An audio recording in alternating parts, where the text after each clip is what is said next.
नमस्कार मित्रों। 10th class की जो परीक्षा स्थगित कर दी गई थी वो अब आगे 7-8 मई को बताई जा रही है। तो महामारी को देखते हुए बच्चों की सुविधा हेतु वीडियो बनाया जा रहा है। तो कक्षा 10 के सामाजिक किताब में से सबसे इम्पोर्टेंट पार्ट है केंद्र सरकार। केंद्र सरकार से ये 6 नंबर का पाठ आएगा, तो विद्यार्थियों के लिए बहुत ही महत्वपूर्ण रहेगा। तो अच्छी तरह पढ़ेंगे। केंद्र सरकार, केंद्र सरकार क्या है? जो केंद्र में गवर्नमेंट होती है उसको केंद्र सरकार कहते हैं। तो सरकार कहते किसे हैं, इसका हम पूरा विस्तार से पढ़ेंगे। सरकार क्या है? राज्य को मूर्त रूप प्रदान करना, राज्य की नीति निर्धारण व सामान्य हितों को उन्नत करना सरकार कहलाता है। सरकार के 3 अंग होते हैं: व्यवस्थापिका, कार्यपालिका और न्यायपालिका। सरकार के 3 अंग होते हैं: व्यवस्थापिका, कार्यपालिका और न्यायपालिका। व्यवस्थापिका को हम पढ़ेंगे। इसका गठन 2 स्तरों पर हुआ है: संघीय व्यवस्थापिका और राज्य व्यवस्थापिका। संघीय व्यवस्थापिका केंद्र में होती है, राज्य व्यवस्थापिका राज्यों में होती है। भारतीय संघीय व्यवस्थापिका को संसद के नाम से जाना जाता है। भारत में जो संघीय व्यवस्थापिका है उसको संसद के नाम से जाना जाता है। संसद के 3 अंग मिलकर के संसद का निर्माण हुआ है। वो है राष्ट्रपति, लोकसभा और राज्यसभा। तीनों मिलकर के संसद का निर्माण होता है। राष्ट्रपति कार्यपालिका का प्रधान होता है।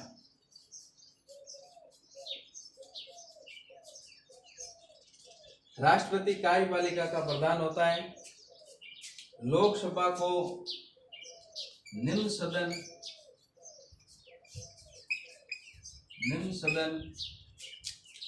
लोकप्रिय सदन,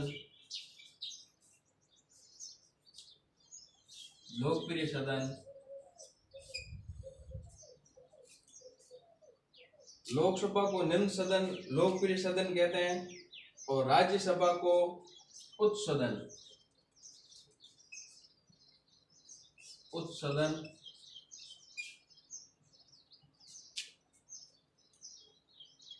वरिष्ठ सदन कहते हैं।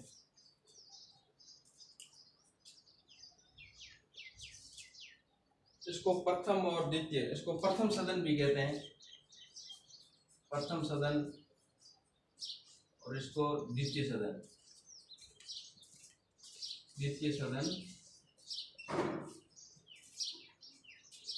संसद 3 अंग मिलकर के बनी है: राष्ट्रपति, लोकसभा और राज्यसभा। राष्ट्रपति कार्यपालिका का प्रधान होता है। लोकसभा को निम्न सदन, लोकप्रिय सदन और प्रथम सदन भी कहा जाता है। और राज्यसभा को उच्च सदन, वरिष्ठ सदन और द्वितीय सदन भी कहा जाता है। अब हम विस्तार से पढ़ेंगे पहला लोकसभा के बारे में। नेक्स्ट हम पढ़ेंगे बच्चों लोकसभा। लोकसभा में सबसे पहले सदस्य संख्या कितनी होते हैं? तो लोकसभा में अधिकतम सदस्य संख्या 552, जिसमें अधिकतम 530 विभिन्न राज्यों से, 20 सदस्य संघीय क्षेत्रों से व 2 सदस्य एंग्लो इंडियन राष्ट्रपति द्वारा मनोनीत किए जाते हैं, जो कला, साहित्य, विज्ञान के क्षेत्र में निपुण राष्ट्रपति द्वारा मनोनीत किए जाते हैं। वर्तमान में लोकसभा के सदस्यों की संख्या 545 है मित्रों। वर्तमान में लोकसभा के सदस्यों की संख्या 545 है। इसका निर्वाचन कैसे होता है दोस्तों? तो लोकसभा का निर्वाचन यानी चुनाव, निर्वाचन का मतलब होता है चुनाव। तो इसका चुनाव प्रत्यक्ष रूप से वयस्क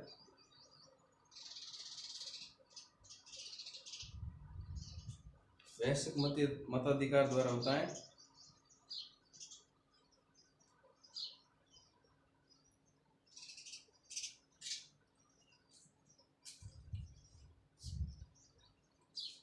निर्वाचन प्रत्यक्ष रूप से वयस्क मताधिकार द्वारा, इसका निर्वाचन यानी चुनाव है वो प्रत्यक्ष रूप से वयस्क मताधिकार। वयस्क का मतलब है जिसकी उम्र 18 साल से ऊपर है, वो व्यक्ति वोट देने का अधिकार होता है। तो 18 साल से जो वयस्क मताधिकार द्वारा प्रत्यक्ष रूप से लोकसभा सदस्य का चुनाव होता है।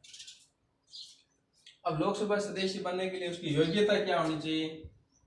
पहले तो वह भारत का नागरिक हो,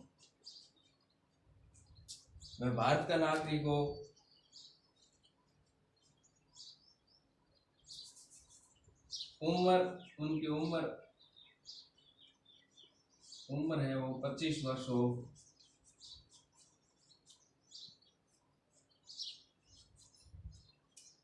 वह भारत का नागरिक हो, उम्र उनकी 25 वर्ष हो, वह किसी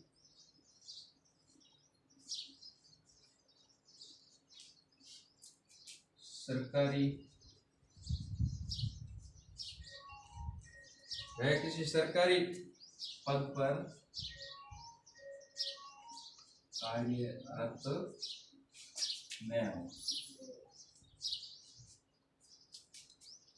हो। पागल व दिवालिया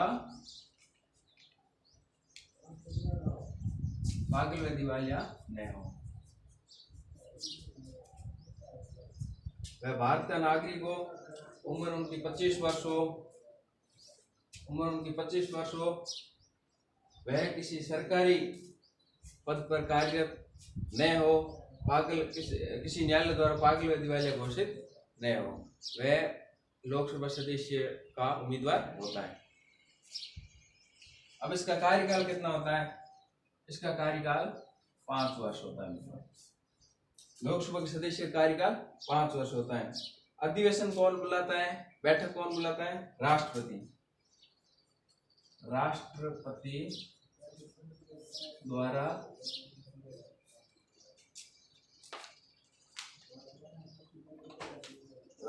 द्वारा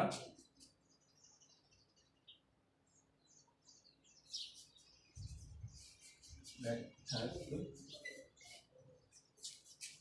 बुलाई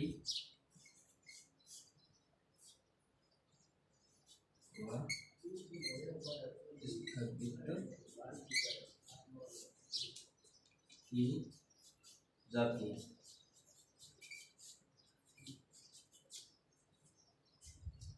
राष्ट्रपति द्वारा बैठक बुलाई जाती है, वह स्थगित की जाती है।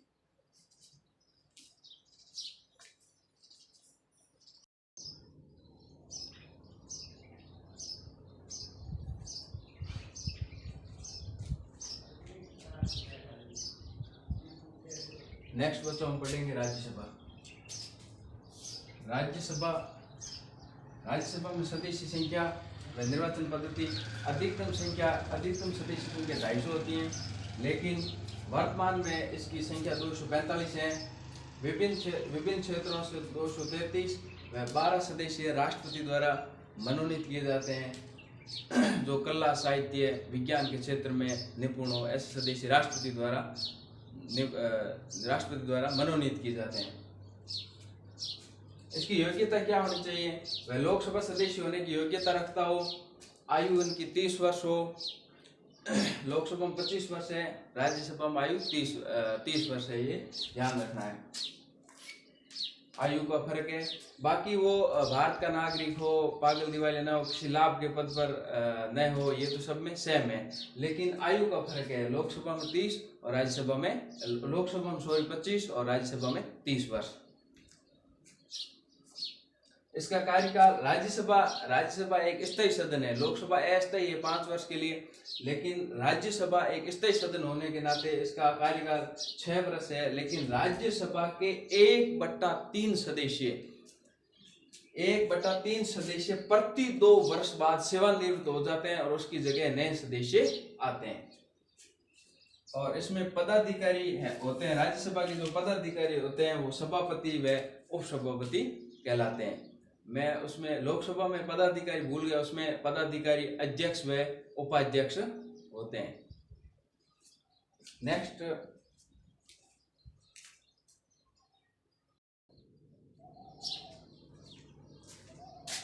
नेक्स्ट देखिए मित्रों, संसद के कार्य एवं शक्तियां। भारतीय संसद सर्वोच्च व प्रभुत्व संपन्न है। हमारी भारतीय संसद है वो सर्वोच्च व प्रभुत्व संपन्न है, यानी संसद सर्वोपरि है। संसद जो कहे कि वही निर्णय होगा। भारतीय संसद की सर्वोच्चता की निम्न सीमाएं हैं। वो क्या क्या है देखिए, संविधान की सर्वोच्चता की व्यवस्था है, यानी संविधान में सर्वोच्च, संविधान को ही हम सर्वोच्च, संविधान यानी कानून को ही हम सर्वोच्च मानेंगे, यानी कानून की सर्वोच्चता है।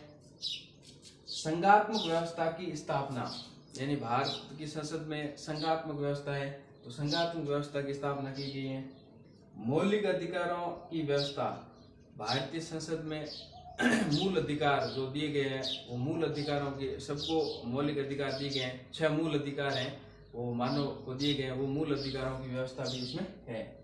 न्यायिक पुनरावलोकन की व्यवस्था, यानी सबको न्याय पर दोबारा अवलोकन करने की व्यवस्था भी हमारे संसद के पास है। ये सभी व्यवस्थाएं शक्तियां संसद के पास हैं।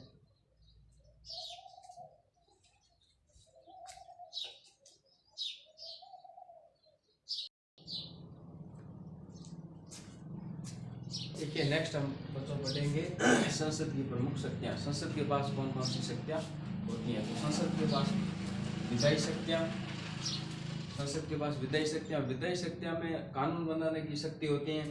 संविधान में संशोधन करने की शक्ति, यानी वो कानून में परिवर्तन करने की शक्ति भी संसद के पास होती है। वित्तीय शक्तियां, यानी बजट का लेखा जोखा करना वित्तीय शक्तियों में आता है। प्रशासनिक शक्तियां, प्रशासन संबंधी शक्तियां हैं, जो जितनी भी शक्तियां हैं वो संसद के पास होती हैं। निर्वाचन संबंधी शक्तियां, यानी चुनाव करवाने की जो शक्ति है वो भी संसद के पास होती हैं। उसके बाद में नेक्स्ट हम लोकसभा की शक्तियां पढ़ेंगे। लोकसभा के पास भी वही शक्तियां हैं, विधायी शक्ति, कानून बनाने की शक्ति, कार्यपालिका पर नियंत्रण करने की शक्ति, यानी कार्यपालिका पर कंट्रोल करने की शक्ति, संविधान में संशोधन करने की शक्ति। तो ये सभी शक्तियां लोकसभा की शक्तियां हैं। तो हमने सरकार का जो पहला अंग है व्यवस्थापिका, वो हमने पूरा कर लिया है। और नेक्स्ट हम पढ़ेंगे कार्यपालिका, जो सरकार का दूसरा अंग है, और नेक्स्ट पढ़ेंगे।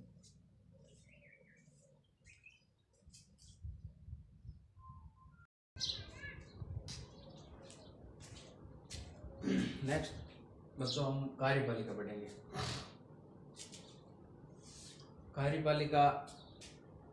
कार्यपालिका में राष्ट्रपति, उपराष्ट्रपति, प्रधानमंत्री व उनकी मंत्री परिषद आती है। तो इसमें हम सबसे पहले राष्ट्रपति पढ़ेंगे। राष्ट्रपति कार्यपालिका का औपचारिक प्रधान होता है, जबकि प्रधानमंत्री सहित मंत्रिपरिषद कार्यपालिका का वास्तविक प्रधान होता है। बच्चों आपने पढ़ा होगा कि मतलब राष्ट्रपति सिर्फ औपचारिक होता है, उसका वास्तविक प्रधान तो प्रधानमंत्री होता है। राष्ट्रपति भारतीय संघ की कार्यपालिका का प्रधान संघ की कार्यपालिका का वैधानिक प्रधान भी होता है। अब राष्ट्रपति बनने के लिए क्या क्या योग्यता चाहिए? तो वह भारत का नागरिक होना चाहिए, आयु उसकी 35 वर्ष होनी चाहिए, और वह लोकसभा लाभ के किसी सरकारी लाभ के पद पर नहीं होना चाहिए। निर्वाचन यानी चुनाव, राष्ट्रपति का चुनाव कैसे होता है? तो उसका चुनाव अप्रत्यक्ष रूप से हम शॉर्टकट में कहें तो एकल संक्रमणीय मत पद्धति द्वारा राष्ट्रपति का चुनाव किया जाता है। निर्वाचन सदस्य राष्ट्रपति चुनाव में भाग कौन कौन लेते हैं? तो राज्य की विधानसभाओं के सदस्य व संघीय क्षेत्र की विधानसभाओं के निर्वाचित सदस्य मिलकर के राष्ट्रपति का चुनाव करते हैं। फिर आता है कार्यकाल इसका राष्ट्रपति का 5 वर्ष है, लेकिन किसी कारण से महाभियोग द्वारा 2/3 सदस्य बहुमत से महाभियोग द्वारा इसे 5 साल से पहले भी हटाया जा सकता है। तो अब नेक्स्ट हम राष्ट्रपति के बाद में राष्ट्रपति का जो हमने राष्ट्रपति की योग्यताएं, उसका चुनाव कैसे होता है, उनका कार्यकाल कितना होता है, ये पढ़ा है। अब हम पढ़ेंगे राष्ट्रपति की शक्तियां। राष्ट्रपति की शक्तियां 2 प्रकार की होती हैं, सामान्यकालीन और संकटकालीन। वो हम नेक्स्ट पढ़ेंगे।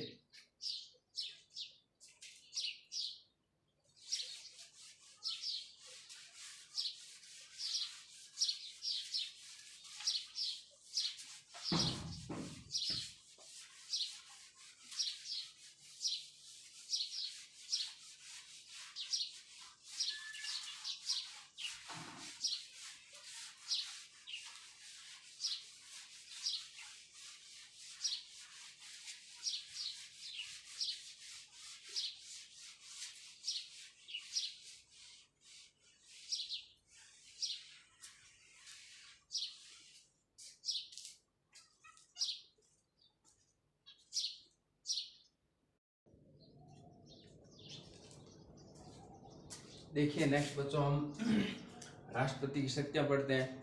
वैसे अनुच्छेद के अनुसार पढ़े तो राष्ट्रपति की शक्तियां वीडियो बहुत लंबा हो जाता है।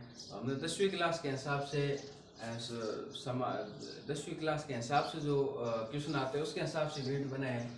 तो राष्ट्रपति की जो शक्तियां हैं वो 2 प्रकार की होती है, एक तो सामान्यकालीन, दूसरी संकटकालीन। संकटकालीन को हम आपातकालीन भी बोल सकते हैं। तो इनके पास 2 प्रकार की शक्तियां होती है, एक तो सामान्यकालीन, दूसरी संकटकालीन या आपातकालीन।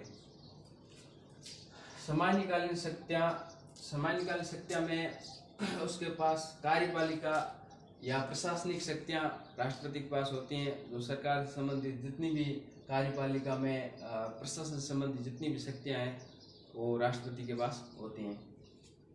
दूसरा है विधायी शक्ति, यानी कानून बनाने की शक्ति। कोई विधेयक दोनों सदनों में पेश होने, लोकसभा और विधानसभा, राज्यसभा, लोकसभा और राज्यसभा में पेश होने के बाद राष्ट्रपति के हस्ताक्षर के बाद भी वो कानून बनता है। इस प्रकार विधायी संबंधी जो शक्ति है वो राष्ट्रपति के पास है। वित्तीय शक्तियां, बजट का लेखा जोखा है, बजट को पेश करना है, तो वित्तीय संबंधी शक्ति राष्ट्रपति के पास होती है। न्यायिक संबंधी शक्तियां, जैसे राष्ट्रपति के पास कोई ऐसी गुहार लगा दे जिसको फांसी की सजा हो या उम्र कैद हो, तो उसको राष्ट्रपति या अपने न्याय के अनुसार कम ज्यादा कर सकता है। तो ये तो थी राष्ट्रपति की सामान्यकालीन शक्तियां दोस्तों। अब हम राष्ट्रपति की संकटकालीन या आपातकालीन शक्तियों के बारे में चर्चा करेंगे। संकटकालीन शक्तियों में अगर कोई युद्ध व बाहरी आक्रमण हो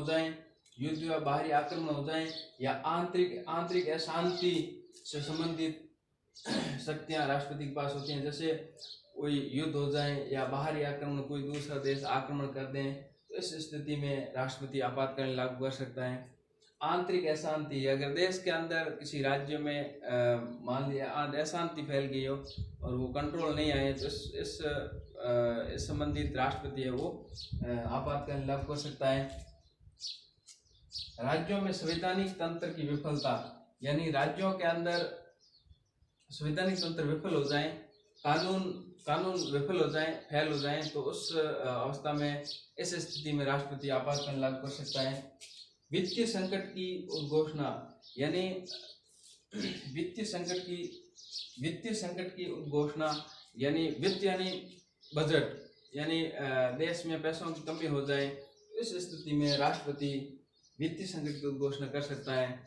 तो ऐसा मित्रों अभी तक देश में ऐसी स्थिति नहीं हुई, पैसों की कमी नहीं हुई है, तो वित्तीय संकट राष्ट्रपति द्वारा अभी तक नहीं लागू किए गए हैं। तो ये भी शक्ति, ये राष्ट्रपति के पास आपातकालीन ये शक्तियाँ हमने मोटे तौर पर बताई हैं, जो कि आपके 10वीं एग्ज़ाम में बहुत फायदेमंद होगी। वैसे तो अनुच्छेद के अनुसार पढ़े तो वीडियो बहुत लंबा बन जाता है। तो नेक्स्ट हमने राष्ट्रपति की सामान्यकालीन आपातकालीन शक्तियों के बारे में समझा है। अब हम उपराष्ट्रपति के बारे में पढ़ेंगे।